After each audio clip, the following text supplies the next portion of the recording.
She lives in here in California or somewhere like that. I think she lives in Washington.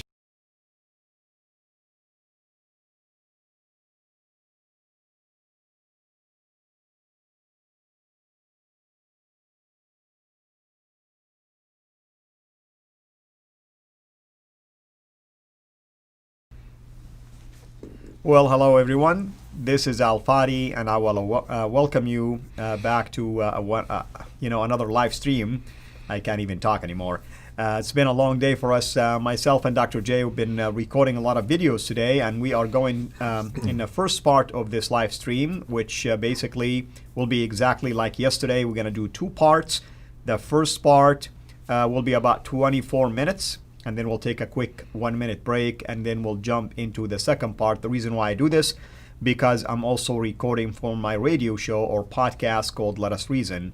And with that in mind, let's start. This is the beginning of our Let Us Reason podcast. I want to welcome those of you who are listening to our podcast. This is a special podcast because it's a combination of radio and also a video live stream on both platforms, YouTube and Facebook. We are, of course, excited this first part to give you a quick update concerning the videos and the topic that we have covered, myself and Dr. Jay Smith, who is with me here in the studio. Dr. Jay, thank you so much for being here with us.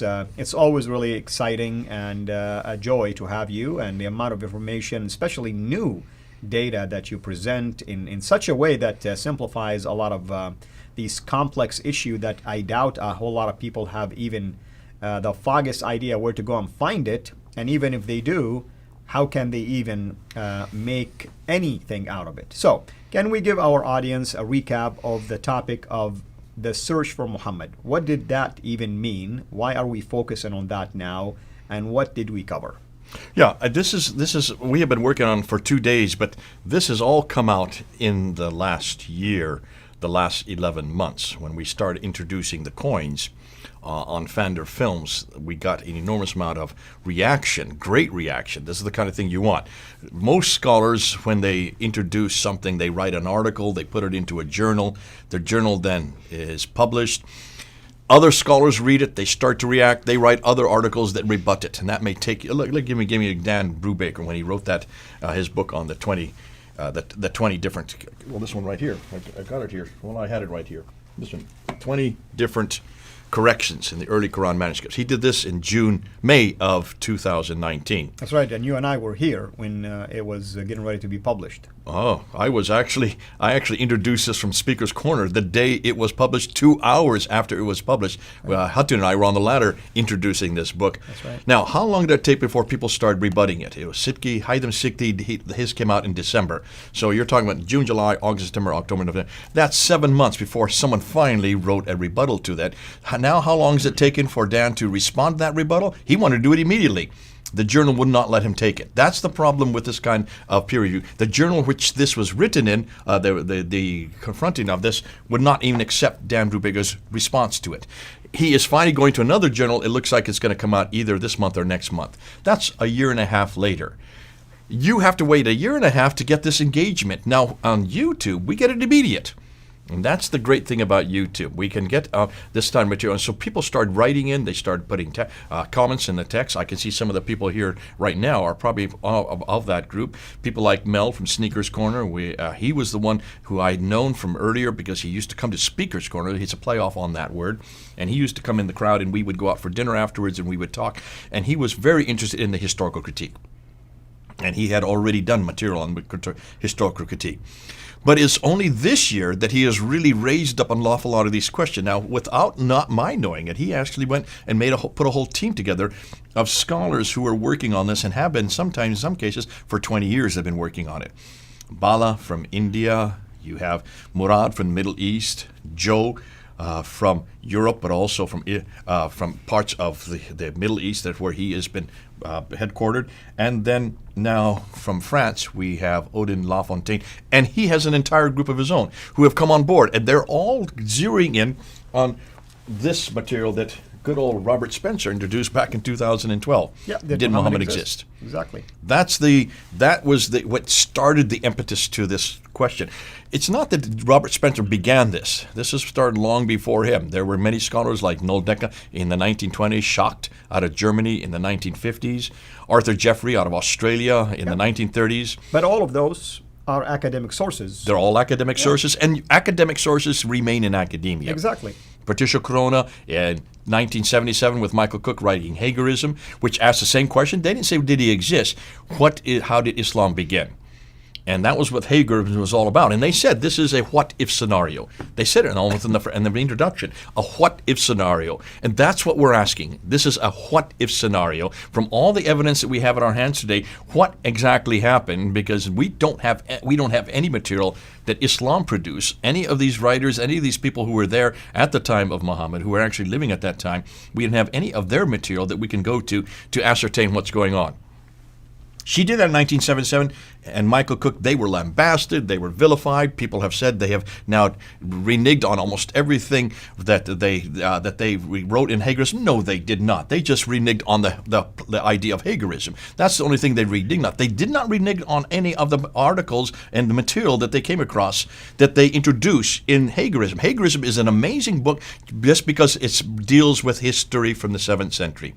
And that's what we're doing. We're doing something in a similar way that Patricia Corona and Michael Cook did with Hagerism, we're now doing today.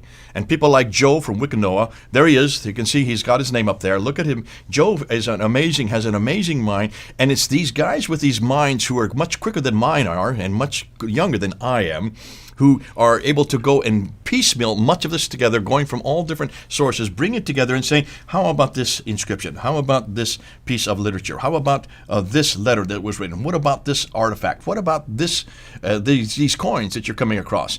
This is this kind of thing that we're looking at and we're starting to put together. Now, Islamic Clarity came up and started asking and saying, what are these guys saying? Let's make some sense of it all. And that's why you're starting to get these people from the Sneakers Corner group, along with Islamic Clarity, along with Islam Critiqued. Colin from Islam Critiqued, he started getting in on the act. While this was all happening, of course, then you have David Wood and you have Sam Shamoun, who are still moving on and working in the embarrassment of Muhammad critique, and then Hatun Tash. Hatun Tash was in both of those camps.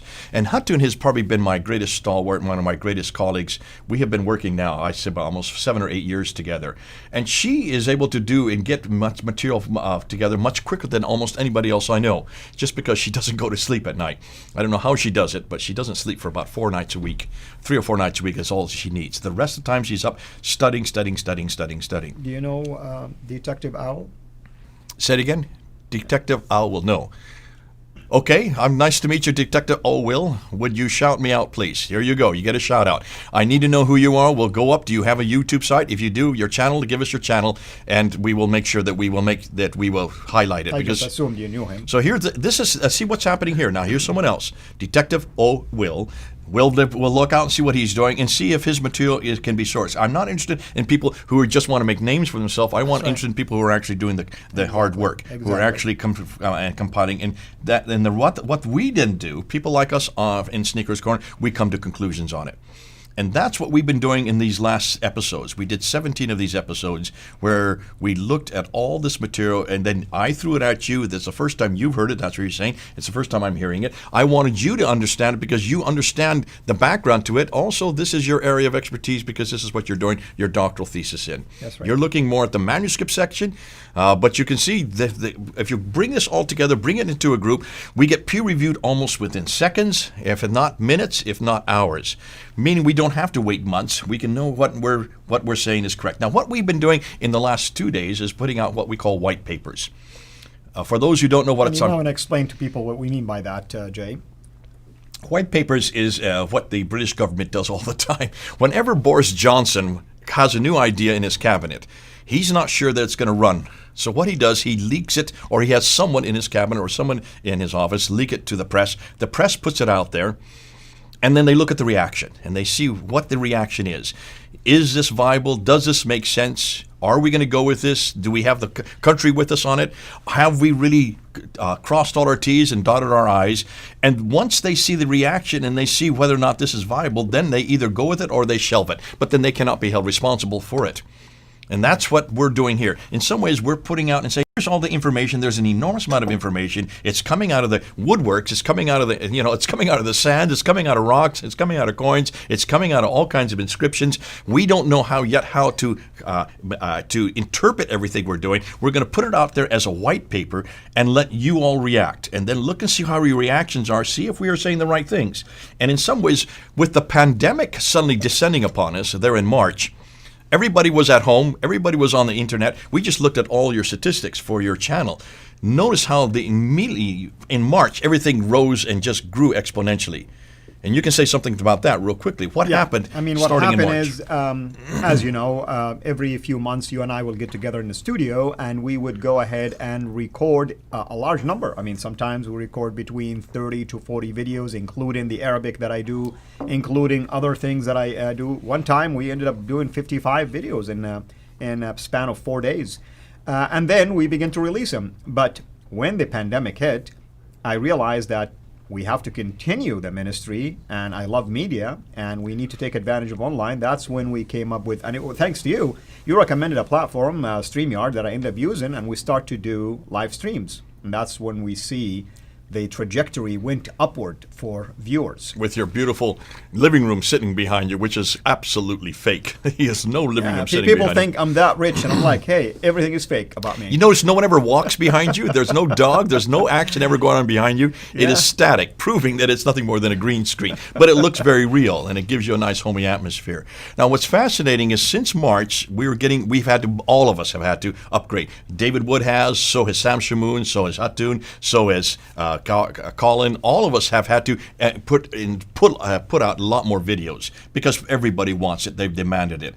You're putting out a video every day. I'm putting out maybe 2 or 3 a week. Used to be only 1 a week, and that's all I could really have time for because this is not my main ministry. But nonetheless, we have now been putting out, and I started, suddenly I got 450 students that wanted to hear this stuff Zoom. So I was Zooming every 4 times a week with people, with 450 students from March all the way to July. I finally had to give it up because I was just getting exhausted. And my wife was realizing that I was deteriorating physically and mentally and was not making much sense there in the home. I'm just being facetious. But she did say, Jay, you've got to shut this down because you've got too many other things. We had the master's degree that we were now putting together. That is now up and running. You're part of that. We now have a master's program where we're actually getting degree people getting degrees out of this new material.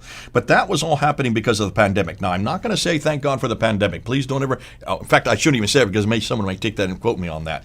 What I'm saying is because of the pandemic, it created a whole new enormous amount of audience that we didn't have before. That audience were at home. They had more access to the computer time. They were now looking at our material, and because of that, we have now been able to bring that stuff to the fore. And so that's why it's been exciting in 2020, because you will all remember the pandemic. You'll remember the election. I'll remember this enormous amount of meltdown that we're now seeing that's happening on Islam. 2 things are melting down this year. One is the book, and one is the man. We're going to talk about the book next in the next live stream. The man itself is something that has been is coming to the fore because of all this new research, started by Robert Spencer. And I really want to give a shout out to him. You have to give credit where credit is due. This guy pushed the envelope, and was able to get something into print that none of us knew would even run. It has run hugely well, and that's why he's now had to come up with a second edition. That's why we brought him on yesterday, so that he could give another shout out for that second printing of this. Looks like there's going to have to be a third and a fourth, because so much new material is coming down the pike. We didn't have the coins. We didn't understand the coins until this year. We really didn't understand the rock inscriptions until this year. We didn't understand, well, we did know about the Arabic, the Quranic Arabic coming from the north. That we understood in 2018. Mark Dury came out with that, quoting from Jalad. So that was fascinating, because almost everything that we're finding, everything that we're pulling out, everything that we're coming to conclusions suggest that all of Islam, as we know it today, comes from the north. And it comes from much, much later. It's coming from the 9th, 10th, and 11th century, all of it in the Abbasid period. Redacted back on to a Muhammad that predates the Umayyad period, but eradicating and destroying anything about the Umayyads' interpretation of that information. Right. The Umayyads have just been thrown out of history, where there's an enormous blank about the Umayyad period, except for the coins, except for the inscriptions. And that's why the coins and inscriptions are so valuable, and that's why it's fascinating that we're now able to find the evolution. These 17 episodes that we've done over these 2 days have followed through and looked at that evolution. Exactly. Including Dan Gibson's material coming out of We're Petra. bringing everything together, basically. Bringing it all together and trying to make sense of it, another what if scenario, like what Patricia Crone did and Michael Cook did in 1977. We're doing the same thing in 2020. Are we going to have to change our viewpoints? As we go, there are going to have to different interpretations. Yes, we are going to have to change our viewpoints. And then I want to make sure, this is December 2020, and what Jay's saying, we're not changing our own mind. We're following the evidence. We're following the evidence, basically. And that's what every historian should be doing. And we're saying to anybody, don't sit there and lambast us for doing that.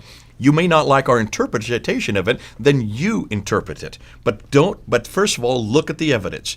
Look and see what Mel's coming up with, what Murad's coming up with, what Joe's coming up with, what Bala's coming up with, what Faye's coming up with, and also what Odin's coming up with. These are the guys that I'm working with. You've got a whole nother set of people that you're working with. And look and see where they're heading towards, and let's see if the interpretation we are putting on that, the white paper that we are investing in, is that the right interpretation? Come back with us. Peer review us. Expect that we do want it out there. That's why we're using YouTube. YouTube is a perfect vehicle to do that. That maybe get shut down in time. We might have to shut all that down and move over to BitChute or to Rumble or whatever this other one that's called, because of the fact that we are being confrontational, and it is, as anybody knew, it is controversial. Well, this is, folks, a summary of what we have done. As you've heard, 17 videos. We will be releasing it as soon as possible. It is called The Search for Muhammad. In fact, yesterday, we had an amazing live stream at 12 noon, New York Times, where we brought Robert Spencer with us. And I thought it went very well. We talked about his book, Did Muhammad Exist? The second edition. We explored some of the new material that Dr. Jay is bringing with him, and then we ended up doing the 17 episodes. There is a quick question here, if you like to address it now, or folks, if you're listening to this is Let Us Reason podcast, and also we're doing a live stream on YouTube channel, Sira International. We're also live right now on Pfanderfilms, the YouTube channel for Dr. Jay Smith. Along with also we are live streaming on our Facebook page, alfadi.sira. There's a question saying, Pfanderfilms, why do Muslims like to say basically Uthmanic Quran, yet no Uthmanic manuscript exists? You want to handle that?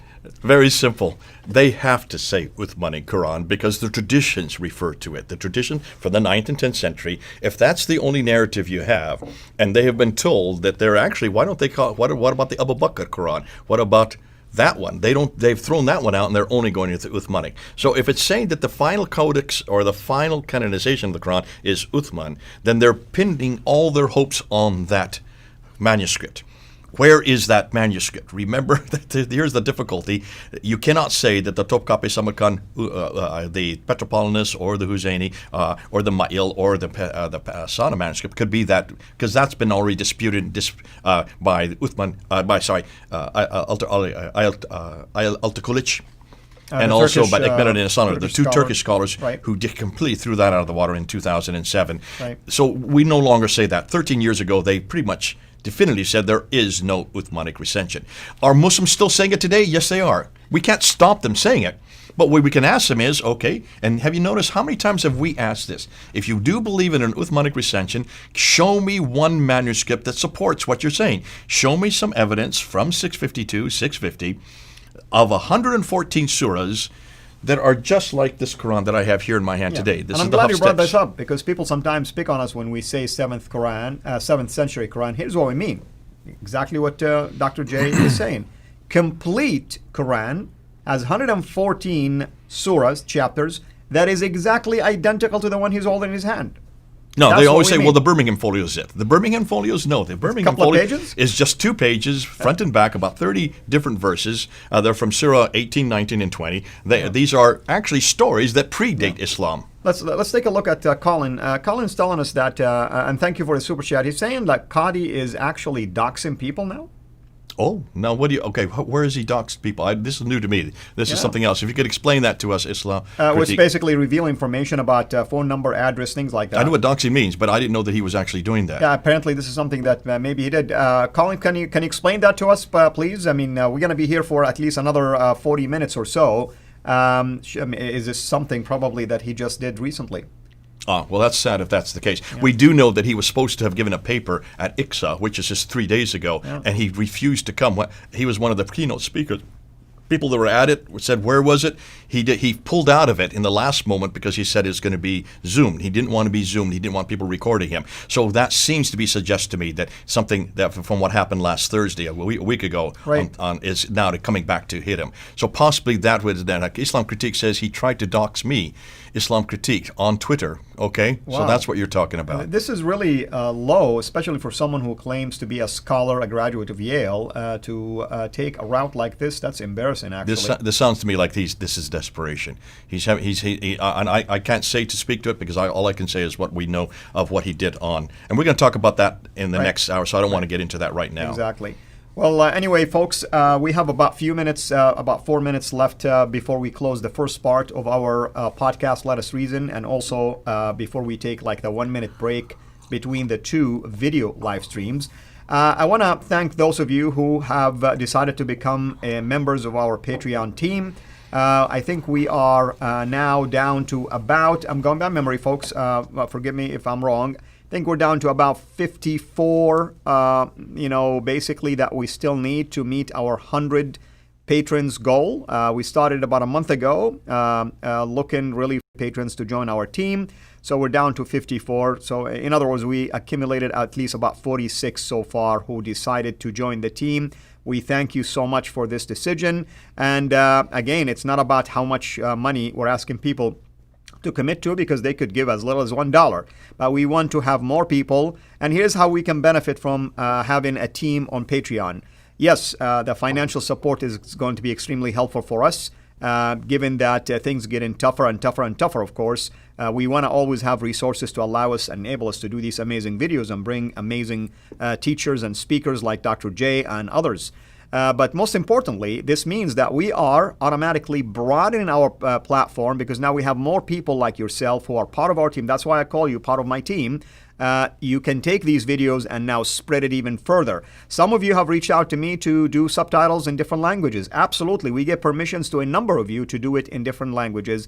So this is why it's extremely important, folks, and that's why I call you my team, because it's far beyond the idea of giving $1 here or $5 there. Yes, it is helpful. Yes, it is powerful. We are blessed by it, and we thank you for it. I don't want to undermine that or underestimate that at all, but we want you to know also the reason why you're part of our team is that you are expanding our ministry a lot faster and quicker than I can do it by myself or Dr. Jay can do it by himself. So thank you so much for doing that. We are also, I have some wonderful news. We're approaching 50,000 subscribers. I think the last I checked, it was 49,212 just about an hour ago, which means we're only short less than 800 more subscribers to hit the 50,000 mark. We would love for you to consider that and wait for more information about that, because we have now the ability to allow you to become a member as well, to join our YouTube channel. We're working all those details. Anything else you want to share about that, Dr. J, in terms of just the importance of Patreon to your ministry yourself? Oh, I mean, like you, we are all dependent. Those of us, we are all dependent on faith missions. We do not have salaries like people do at a job. We have to get all our support in from those outside. I've been doing this for 38 years, and so my parents before me, my grandparents before them. So I come from a long tradition of faith missionaries. And as a result of that, Patreon is one place where we can get the money from. We can, if people want to support our ministries, you can go up on our site. Now, we will be saying, I need to introduce that we are going to have a Pfander website, possibly starting in January, where all the PDFs will be going up. All the material that we're introducing are being written up, and they'll be there so people can download them. Because we're getting an awful lot of people saying, Jay, these videos are great, but they're so long. We can't remember where you said something. We can't go. We need to have things where we can go and actually pull down and read. Thank you so much. Thank you, everyone, for joining us here. One of our amazing moderators, Nada Verse, said that you can go also to Islam Critique website and his channel and learn more about this alleged doxing by Yasir Qadhi.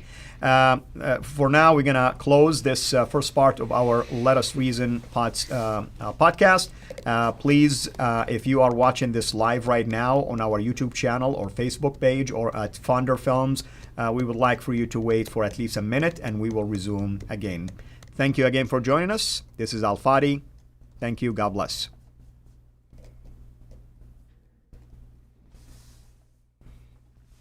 That would be a really, really, really sad thing if that's the direction he's deciding to take. So that's now. Up on his side. I'll bring his side up real quickly. It's absolutely disturbing, actually, to see a scholar go that route. I mean, I can understand when others try it, but for him, it appears to be the sinister side of Yasir Qadhi, a 5-minute thing. So I tried doxing. Welcome to the club. Okay, that just was put up 16 hours ago. Yeah. I haven't seen it, so I don't know what maybe if he's here, he's listening, so maybe he can tell us. Yeah, Islam critique. Yeah, he's here with us. Yes. If you just ask him if he could just explain what exactly he has done, Mr. Qadhi has done. All right. Well, let's get ready now. Welcome everyone. This is Fadi. Of course, this is part 2 of our live stream. I want to welcome you if you are joining us through radio at Let Us Reason podcast. Last part, we talked about the videos that we shot here in studio, myself and Dr. Jay, about the search for Muhammad, or the quest for Muhammad, or the quest for the real Muhammad, if you wish. And the idea is to show now that we're discovering more and more. I mean, at least researchers are doing the work. Dr. Jay graciously is bringing the data. Me and him are unpacking it for you by way of doing these video series to show you how now the Petra basically discoveries and the Qibla issues and the manuscripts and the Qur'an from North and everything else is starting to fall in place, basically. And we're showing you a theme that is pointing, as I stated before, further north geographically, not to mention, of course, the gap in dating in history, historically speaking. With that in mind, right now we are going to take another turn. Just in the last episode of part 1, I should say, something disturbing was brought up to our attention. Allegedly, Dr. Yasir Qadhi is doxing or attempting to dox certain people. Islam Critique is the one who announced it to us. I'm asking Islam Critique to give us more data, more information, if possible. At the same time, it's really a good segue because we are going to talk about Yasir Qadhi and his week ago meltdown, which appears to be that it's continuous, actually. And it's a sad thing, and really it's disturbing to see people cannot take things personal and they want to blame others for their failures. And it appears that he's not willing to accept the fact that what is let's go ahead. People are asking, what do you mean, what is doxing? Doxing is when you give personal information about where people live, what their phone number is, what their wife's name is, who their kids are.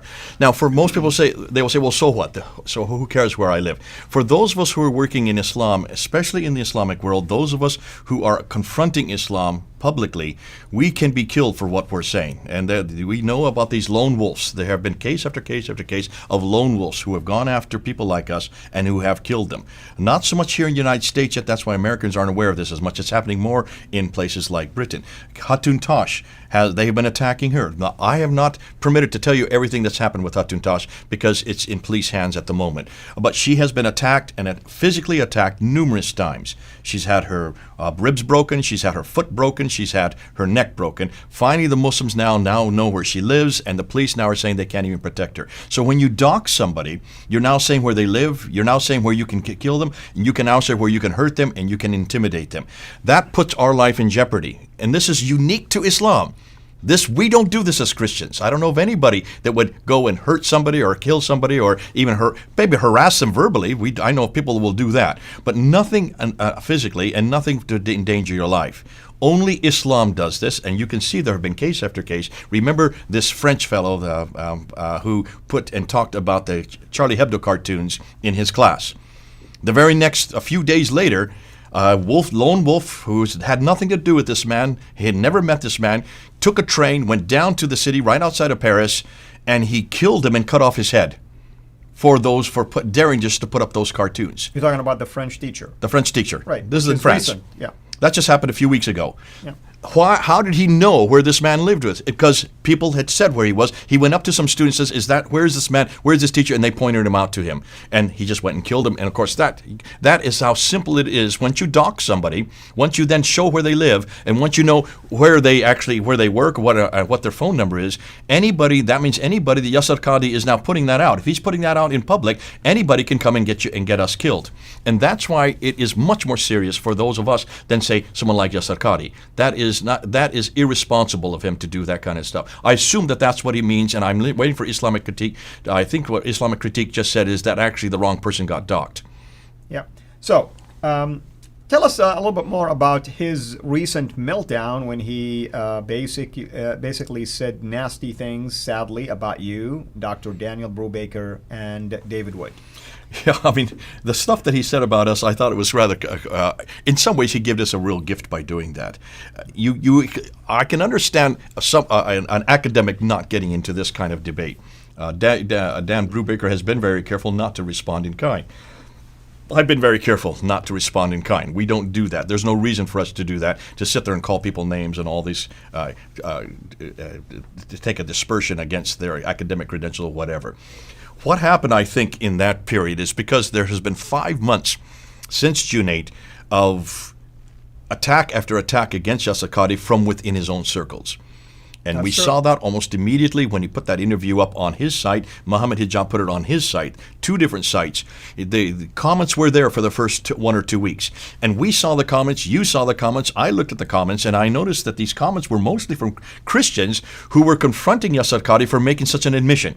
How dare you say that there is more than one Quran? How dare you say that there's holes in the narrative? How dare you say we don't talk about this in public? These are the things that they were upset with. How dare you say that the West is looking at us as if we are emperors, the emperor with no clothes? These are the kind of things that, after a while, Yasir Qadhi finally had to shut down his comments. Same with Mohammed Hijab. He was confronted and attacked. And it took about 2 months then for finally they both had to delete their videos from their sites. They're no longer there. You won't find those videos of that interview anymore on either Mohammed Hijab's or Yasir Qadhi's site. Now, that was 5 months ago that interview happened. Now we're 5 months later. And I guess what's happening, I would love to talk with Yasir Qadhi and find out why he did the meltdown a week ago. It's a little over a week ago now on Thanksgiving morning. I was told about it by David Wood. David said, yeah, Jay, you better, I think Yasir Qadhi is going to attack you and me in about half an hour. So he texted me. I went up online. I went and looked at it, watched it. I sat there and listened to the whole 51 minutes of that meltdown, and I just sat there gobsmacked with what I was listening to. I'm used to this from Speaker's Corner. I'm used to this from a lot of Muslims who confront us with those kind of words in London over the last 25 years that I was there, but not from someone of Yasir Qadhi's caliber. This is an academic. He has his PhD from Yale. What I was fascinated about was the material that he was yelling me about. My particular, the meltdown against me was about material that had nothing to do with him, had nothing to do with the Qira'at. He said he spent 5 hours delving into our videos. Well, the 2 videos he picked up were nothing to do with what we were talking about or the material that we're confronting him on or the material that where he called the holes in the narrative. Yeah, it was obvious to me that he didn't do his homework. I can tell you that much. Not only that, he didn't even understand what I was saying when he was going on and on about how idiotic I was, that all the Qurans in the world were put onto that boat and were dumped into the Nile, that would have completely shut down the Nile, let's say nothing of what it would have done to the boat. He didn't even look 2 minutes before that at what we were talking about. We weren't talking about all the Qurans in the world. We were actually talking about the Qurans from the high schoolers who were causing the problem because there were 30 different answers for most of the tests, and that's why they had to get rid of the other 29 and only pick one. Those Qurans were only the high schoolers there in one city called Cairo. How many of them? I don't know. But it's not me saying this. This was something Dr. Gabriel Reynolds said and wrote in his book in 2007. So this has been around for 13 years. And if I may comment, I'm going to go out on a limb here, and I'm going to give myself at least the permission to do this, representing myself only. You mentioned Dr. Gabriel Said Reynolds, who was involved with something called EXA, an amazing basically association that deals with Quranic manuscript studies on the Quran. I enjoy the material that come out of there. Apparently, I discovered recently that Yasir Qadhi was going to be a presenter. That's just I 2 believe. days ago. And I would say I'm going to call on EXA to investigate this. If indeed Yasir Qadhi is the one who's trying to dox people, they should really take a stance against something like that, because this is embarrassing to have a scholar from Yale. They need In to fact, censor him. I'm going to call out on Yale to even censor someone who is presenting their name in such a fashion.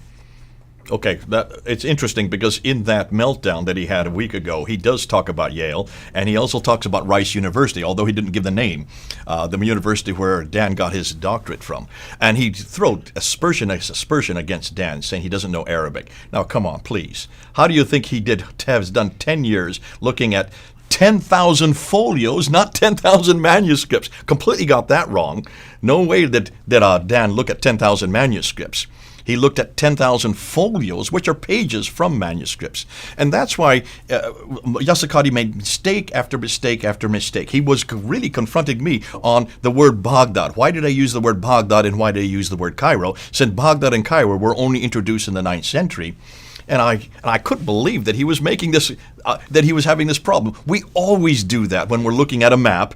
We're looking at a modern day map, and we're looking at the names that are on the map. Those maps that we're using are modern day, and the name for today is Baghdad. If I'm going to sit there and say, well, they sent them to Basra, and he sent it to Ctesiphon, no one will know what I'm talking about. I'm pointing to Baghdad, but I'm calling it Ctesiphon. So you use the name that's on the map, you use the modern day name, the equivalent today.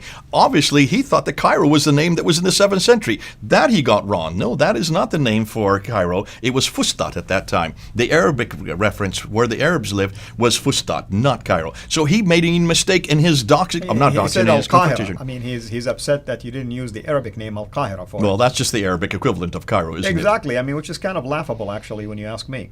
But when he started confronting Daniel Brubaker, I thought that was really sad. And I was really shocked. If anyone knows Dr. Brubaker, he's the nicest person you can ever know. And what's so sad is it turned out that Dr. Brubaker also and him are connected together. They're in the same organization. Exactly. Dr. Dan Brubaker was at that meeting 2 days ago where Yasir Qadhi pulled out. And I don't know if it's because he realized that Brubaker would be there that he did pull out. But Brubaker has spent 10 years, his doctoral thesis is on those manuscript variants. Who else in the Muslim world has looked at those variants? So how can he say that he is an amateur? How can he say he doesn't know Arabic? How can he say that he is not an academic? And how can he go on and say that because he got his doctorate at Rice University does not have a great Arabic program, therefore he's not legitimate to do this type of doctorate? Has Yasir Qadhi gone to any of those manuscripts? Do you know anybody that has gone to all those manuscripts who are there in luck that are up in St. Petersburg, that are there in Istanbul, that are there in Cairo? In all these museums, has anybody else besides in the Muslim world done what Dan Brubaker has done in just the last 10 years? No, they haven't. So to say that he is not worthy of his ilk, then show me somebody in the Islamic world that's done that. I mean, that's the thing. Remember he talked about the East and the West? Okay, well, I see that he is trying to promote the Islam of the East, meaning Middle East and places where Islam came from. Show me a single institution over there that will teach you textual criticism of the Quran. Exactly. And that's why he's saying, I only want to see if he's gone to a Muslim institution. What is he saying here? And this is something you people need to hear. What he's saying is, I want to see that they have not looked textually, Exactly. that they have not looked orthographically, that they have not done any of this Western technological work that we use as a given. Even, I noticed someone's been talking about Luxembourg, not Luxembourg, Christoph Luxembourg. Not Luxembourg, sorry, the one that was at Van Putten. Van Putten and also Haytham? Haytham Sidki. Right. They've been saying, well, these guys are saying that there is an Uthmanic manuscript. Have they listened to how they come to that conclusion? Do you know how both Van Putten and Sidki have come to the conclusion that there is an Uthmanic recension? I mean, they will tell you, they're honest enough to tell you it's based on a traditional account. It's based on 9th and 10th century, redacting it back on what they're saying was the manuscript that existed. They're looking at what we call a Q document or an archetype. That's all they can get it. There's no such thing as a manuscript in the 7th century. It's nothing more than an archetype taken from what the 9th and 10th century. Haven't we been doing this in the last 2 days? Exactly looking and saying everything from the 9th and 10th century is not only has an agenda, but is making mistake after mistake after mistake after mistake. Take, for instance, this archetype that the 9th and 10th century manuscripts in traditions are referring to. When they talk about Uthmanic recension, it is 114 surahs. What is Ubay ibn Ka'b's? How many surahs does Ubay ibn Ka'b's from up in Damascus? How many surahs does he have? 116 surahs. Exactly. What about Ibn Masud? 111 surahs. Right. When Arthur Jeffrey in the 1930s was looking just at the Islamic traditions, the same place that Van Putten went to and the same thing Sitki is going to, when he looked and saw what they said, the Islamic tradition said about those 4 metropolitan codices, the of the Quran. Yeah. How many differences did he find between that he found himself in the 1930s? 15,000 differences. I mean, he listed all the different manuscripts that were quoted. His book is fascinating, by the way. That's it's 90 years ago he came up with that. And of course, people attacked him like they attacked everybody else. And this is proper. That what Arthur Jeffries is doing, what Dan Brubaker is doing, is proper exegesis. I'm sorry, proper historical textual criticism. They're looking at the text. They're looking at the manuscripts. Now, I've heard Muslim after Muslim come and attack me, saying you're mistaking orthography with paleography. You're mistaking this with the Qira'at. You're assuming that the Qira'at is all that. No, I am not. I've said over and over again. I just got a voicemail that just came in from Yusuf Ismail in South Africa today, saying Jay doesn't know what he's talking about because he doesn't understand that the Qira'at has nothing to do with the Razm. I said, how many times have I said we're not talking about the Razm when we're talking about the Qira'at? How many times have I mentioned that over and over again, that you separate the Qira'at from the Razm? The Razm is what Dan Brubaker is talking about. That's the consonantal text. Those are the 16 letters from the 7th century. The Qira'at are from the 8th and 9th century. It's a completely different argument. And that's why what Yasir Qadhi is dealing with is this problem, the Qira'at. These guys that we have right here on the table. The fact that these Qira'ats are introduced in the 8th and 9th century from 736 all the way up until 905, that's the 10th century, and not one of them agree with where they put their dots and vowels. And that's one argument. But that's not what Dan's talking about. So please Muslims, don't you confuse this. Right. And Jay, where can you find this? Well, actually, you can get it online. You right? You can go to alquranonline.com. It's an Islamic website. It's an Islamic website from Illinois here in the United States. This. People are finding this online. They can buy it. Why is Dr. Qadhi so upset about that? I got these in August of this year, just a few months ago. Right.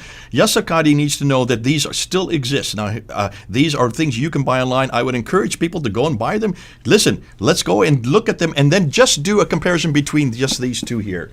This is the 2 most popular. I've said this before. This is the Warshir that became popular, that was used, that was actually created by Warsh, who lived in Cairo. This is the Quran that was created by Hafs himself, who lived in Kufa. Neither of these are from Medina. Neither of these are from Mecca. Neither of these are Qurayshi.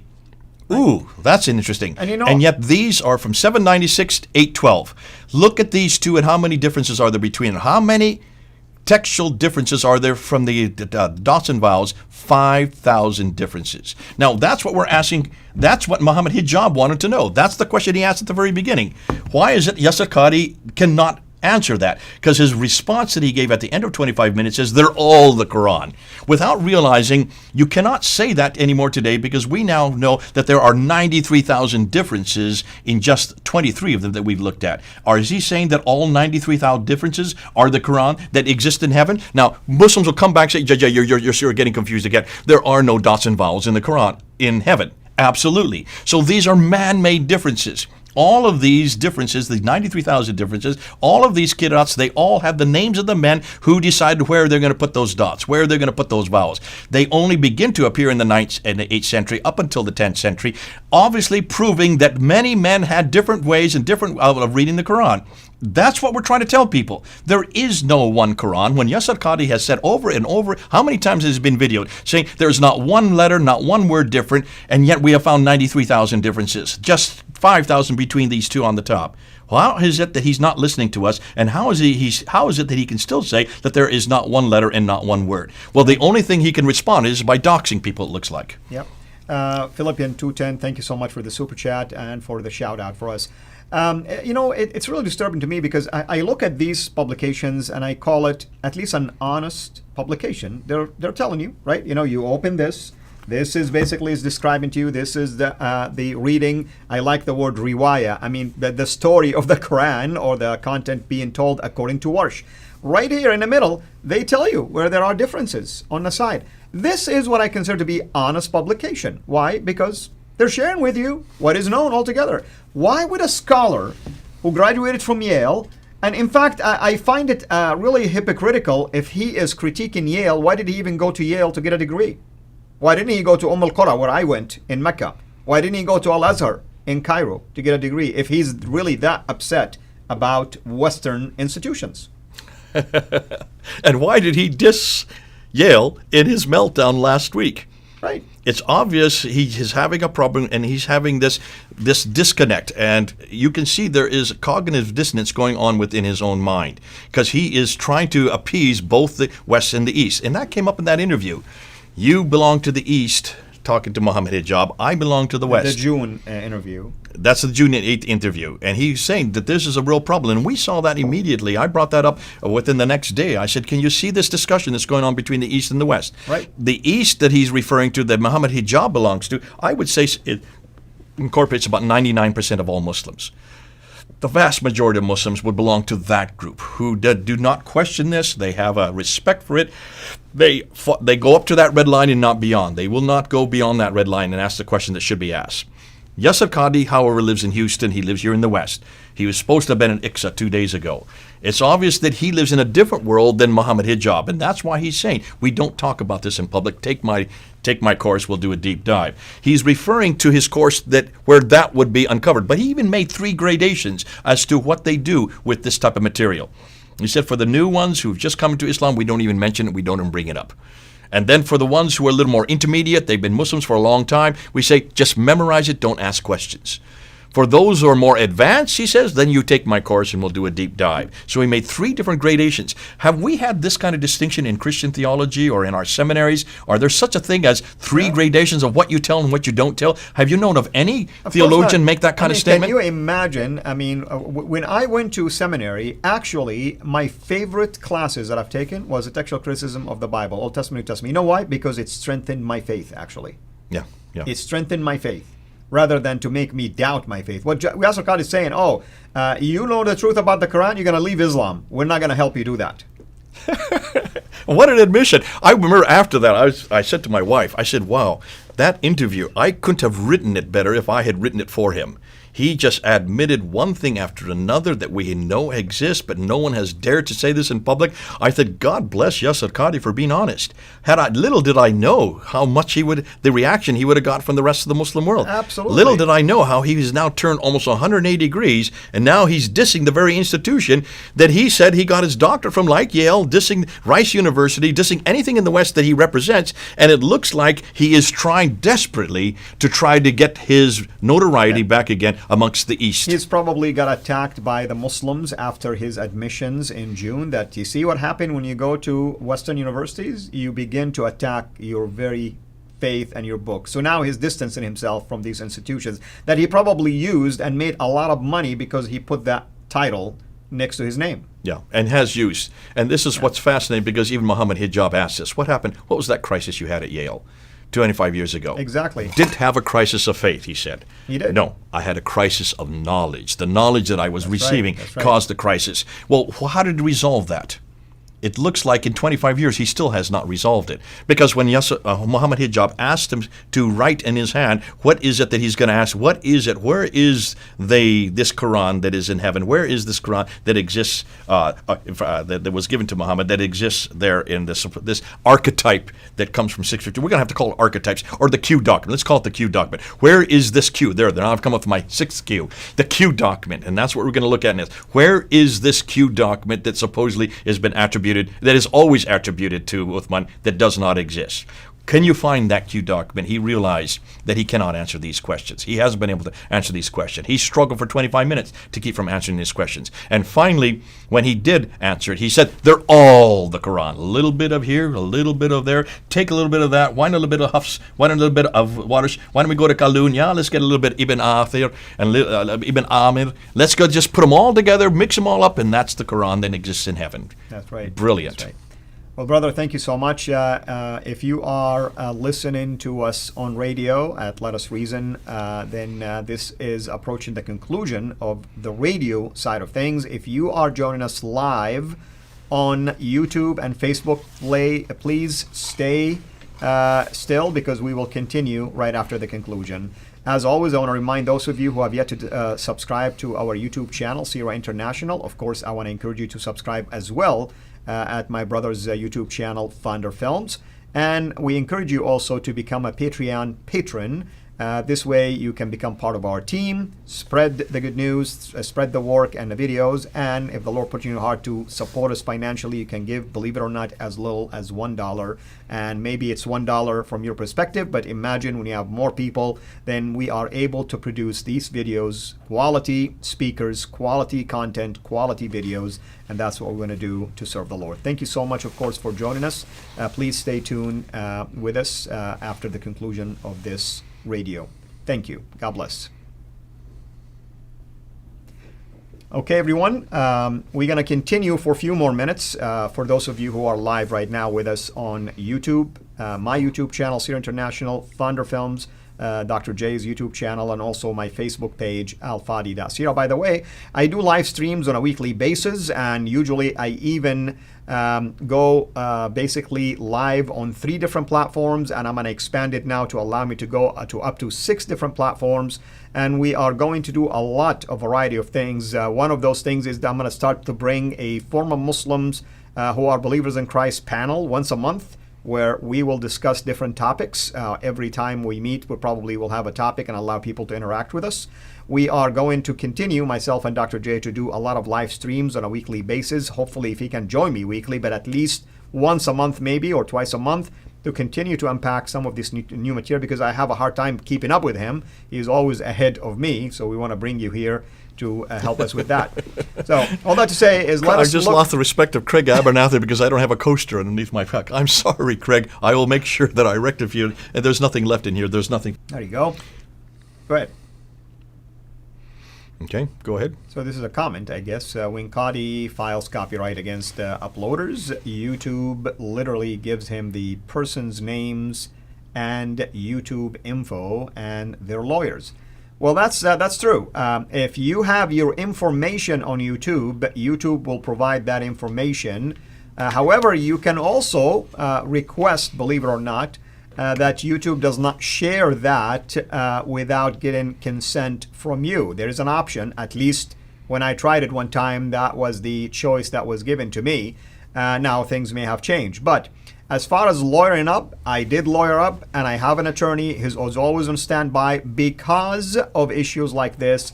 And I have to tell you, Yasir Qadhi is living in a totally different time frame right now. We are living in the 21st century. There is a lot of former Muslims like myself who come from Saudi and Arab world, and we will take him on face to face if he want to. We're not going to back down. We are not going to be intimidated by childish actions like this. And if he wants it to go all the way in a legal route, hallelujah, we're ready for it as well. And we will give him a name that he will never, ever forget. So, keep going, brother. Well, I think it's fascinating. We've almost had around up to around 700 viewers that were watching this live. That's a good number, and we're going to have many more that will watch it afterwards. Let's go and let's ask. I don't see any questions there. They're asking us specifically anything that we need to answer. It'd be great if you all have questions. This is the time to do it. Throw your questions up there. The team that's watching here will then introduce it to us, and we'll try to answer it as best you can. So this is the time where we can get peer-reviewed immediately. Get us to answer. Put us on the hot seat so that we can try to answer what is there. Now let's getting back to this meltdown that happened a week ago. Where do we go from here? I think Qadhi is going the wrong direction. I think what he needs to do, he needs to start owning up to what he said 5 months ago. Mm-hmm. And he needs to explain. Now, at the end, when I went and did my response to him, what I did is I went and I put up 5 questions. I like to just go to them real quickly. If you look on my... If you look at my, it's called Jay, an ultra-crepidarian response to Yasir Qadhi. I did that within about 2 hours of him doing his thing. And then I put up 5 questions. I want to just repeat these 5 questions to you, because these are the questions I like to hear any Muslims answer, and I love to hear Yasir Qadhi, if he can answer. Number 1, which of the 30 official Qira'at Qurans is the one that's in heaven, I asked him, or the one revealed to Muhammad by Jibril, or the one which was written down by Uthman in 652. I'm assuming all three are the same. This is the same question Muhammad Hijab kept asking Yasir Qadhi in the final 25 minutes of his interview on June 8th. Number 2, Yasir Qadhi mentioned the corruption of Yale in his video. He just kind of did it in passing, along with the idea that Rice University is not a legitimate place for you to get a doctorate. What does he mean by that? And was he corrupted in Yale? Did he think that he was being corrupted in Yale? And if so, which led to his crisis of knowledge, is he willing to give up his doctorate that he got from Yale on this very subject? This is what he did his doctorate on. I'm assuming that that's what he did his doctorate on, though I understand it's Ibn Taymiyyah was the person that he actually did his doctorate on. Thirdly, he said in his Smackdown video a week ago that he shouldn't have used certain words, such as reference to holes in the standard narrative, and that was why he had to delete that interview. What then did he mean by holes in the narrative? Okay, so get rid of that phrase. What would you replace it with? What is it that he was referring to? I'd like to know what the holes are in the narrative that he was referring to, because that is now online. You have to come and give an alternative. He said, I just deleted his from his own words was, because this is unwise words, I've just deleted the entire interview. What I'd like to know is, in deleting that interview, what then is he going to use as an alternative? What phrase or words would he now choose to explain these very real problems with the Qira'ats, which have now existed for 1,000 years? We're talking about Al-Jazari and also Ash-Shatibi, and we're also talking Ibn Mujahid, 936. We're up now in the 21st century. That's over 1,000 years ago that these were introduced. So where is he going to go now? What is the holes, and why is it that even in that interview he said Al-Jazari, who was writing in 1429, the 15th century, he wrote, I can't remember how many pieces of literature Jazari wrote on the Qira'at. He was not even believed by many in his lifetime. We're now in the 21st century. We're now 600 years later. What has happened in the last 600 years? And for Yasir Qadhi, what's happened in the last 25 years? How is he going to now stymie this holes in the narrative? Right. So let's look. There are a couple of questions here. I want to thank Janice for the super chat. Thank you so much. There was a couple of questions that I saw here. Janice Powell, thank you. Were the changes? I guess a question. Were the changes in a Quranic manuscript intentional? I mean, I would tend to believe some of them do bear that mark. Okay, and this is something that Dan Brubaker has been vilified for in his book. This book here, when he talked about this, he said when you look at these, he kept on saying every one of these 20 examples, what's interesting is where the changes were. Now we're talking about not orthography, we're not talking about the Razm, we're not talking about wiki, we're not talking about, not wiki, that's what I meant, we're not talking about the Qira'ats now, okay? We're not talking about the diacritical marks. Now we're talking about the consonantal text. Example after example after example, he said, do you notice when the correction has been made, it now agrees with the Hafs text. Right, it's not agreeing with just a random Qira'at. Now, nowhere has Daniel ever said, therefore, the changes had happened since the Hafs text was chosen. Right. I said that. And I should not have said that. And Dan has gone on me. He said, don't say that anymore. Because these did not happen since 1924. What I'm now saying, this is December 2020. What I'm now saying, and Dan will not say this yet, because he, as an academic, he does not dare say this. And we don't want to put words in his mouth anyway. All he is saying is, isn't it interesting that in every case there seems to be an archetype that it's all coming back to, the Razm is. And that archetype is this text. Now stop and think. Who is the one that chose this? Well, wasn't it the... Muhammad ibn al-Husayni al-Hazari. But why did he choose this one? He was favored by the Ottomans. Because this is the one the Ottomans chose. Exactly. So this was chosen after 1299. The Ottomans come to power in 1299. You're talking about the 13th century. 1299, you're talking about 13th century, you're talking about over 700-800 years ago. So these changes could have taken place, of course, during that time. No one can say no. You know why? Because you cannot, so far, date the ink. Well, what I want to say is even something more than that. Who controlled these manuscripts during the Ottoman Empire? all of these manuscripts were controlled by the Ottomans. Right. Whether it's in Egypt or even look at the Topkapi. The Topkapi, I understand, used to be in Egypt because there was a fire there. They brought it all up to Istanbul, and that's why they're now, many of these manuscripts are residing in Istanbul. It is the Ottomans that seems to me that are the ones that are responsible for all these changing. That means since 1300, we're now in 2000, in the last 700 years, I would suggest, this is me saying this in December 2020, until the Muslims can prove me wrong, I would suggest in the last 700 years, it looks like the Ottomans that did all this changing. Those manuscripts now have been bought by different institutions. Now you have one in the British Library, one in the Petropolitan Library, you have one in St. Petersburg, you have another one in Husseini, another one that sits there in Sana. These now have been dispersed all over the world, sometimes bought by Westerners, but they are not the ones that did the changing. No Westerner in the world, no British scholar would ever change a manuscript. Stupid to do that because why? Well, stop and think. You have no right to do that, and we don't do that in the West. Ottomans, however, would have all kinds of incentive to do that. If this was the Quran, if this is the manuscript that they use, if this is the one that was why Muhammad ibn al-Husayni al-Haddad then introduced this one in 1924, I'm suggesting that maybe all of these changes have been done since 1299. Right. Correct me if I'm wrong. I'm saying this in December of 2020. I'm not asking Daniel to come to this conclusion because he can't. Nor am I asking anybody else. But see, I and you, we have a little advantage. We don't have any academic chairs to protect. We are the ones that go out and actually put out the white papers. So this is a white paper. I'm doing what Patricia Corona did, what Michael Cook did. I'm suggesting that this all happened since 1299. Now, Muslims, prove me wrong, but show me a manuscript from 1299 that supports this, and also that, and in fact, beyond that, take a look and see if all of these changes, they all were put in after the original text, after the original script. Dan Brubaker showed that.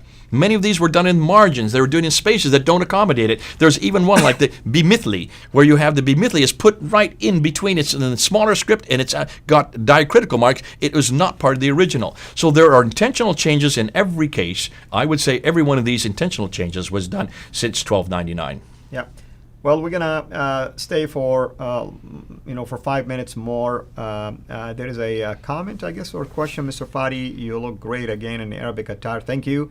Jay, I have been following you for years. Please explain if Muhammad did not exist and who was the messenger the Quran was talking about. So this is a question that you're going to keep hearing over and over. And we answered that in these episodes. Shall I go ahead and say what we now know, or should should we wait till these episodes come out? Yeah. Stephen Fletcher, we're not the Quran itself only has 4 references to Muhammad in the Arabic. One is in chapter 3, chapter 33, chapter 3, verse 144, chapter 48. 33, verse 40, chapter 47, verse 2, and chapter 48, verse 29. Right. Those are the only 3 references to Muhammad in Arabic. Don't look at the English translations, look at the Arabic.